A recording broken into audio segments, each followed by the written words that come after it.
basically everyone who is defending Donald Trump in this, from Kevin O'Leary to some folks here, is saying it is okay to falsify your business records, to issue false financial statements, to commit conspiracy for insurance fraud.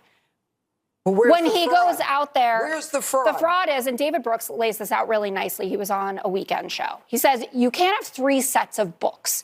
You can't have the books for the bankers, so that's Deutsche Bank, who, is happy with all this. Then you have your IRS books, and we know that you're supposed to tell the IRS the truth. And then you have a set of books with the real numbers, I guess, which is what Alan Weisselberg had. But Donald Trump continually. There were three sets of books. Where do you get that from? Where do you get that from? Fox's Jessica Tarlov regularly provides doses of reality to her co-host's normal process of covering for anything that Trump does. And even though Jeanine Pirro hadn't heard about multiple sets of books that the Trump organization used to skirt financial responsibilities, she should know by now that Tarlov did. Basically, they say there were two sets of books in the Trump organization. In one set of books that was just for their internal use, they kept track of all the payments they gave to their executives. So the cash payments, the direct deposits, the regular salary, but also non-cash things like a free apartment or a free car, even furniture, flat screen TVs, carpet. They kept track of that stuff. And they said, okay, well, if we gave you $100,000 in non-cash compensation, we're going to subtract that from the amount we're giving you in cash. So your salary stays the same.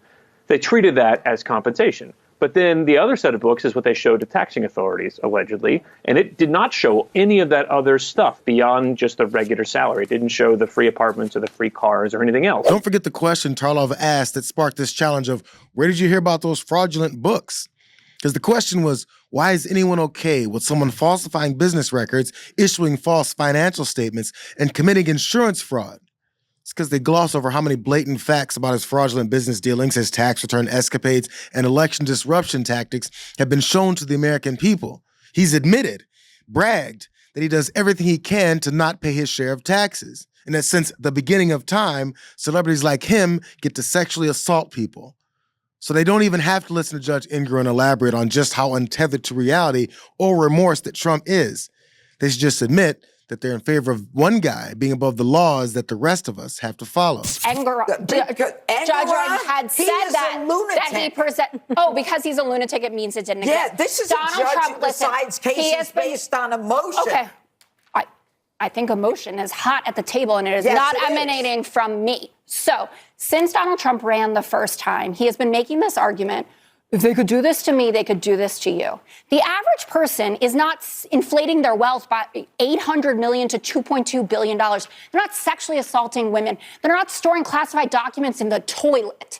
They're not fomenting an insurrection.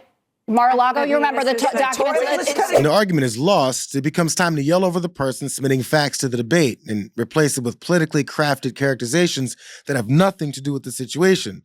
Like when they said Judge Ingram is just crazy, as if that has anything to do with everything that Donald Trump has been proven to have done. The idea is to create negative emotions about their opposition, but never really any facts.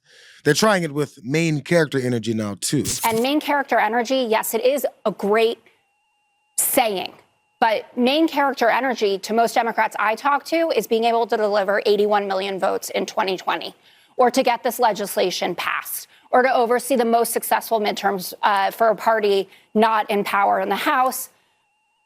That is main character energy. We want to win more than anything else because Donald Trump, the sneaker con scion, is the guy on the other side of it. So that's what I think people are paying attention to.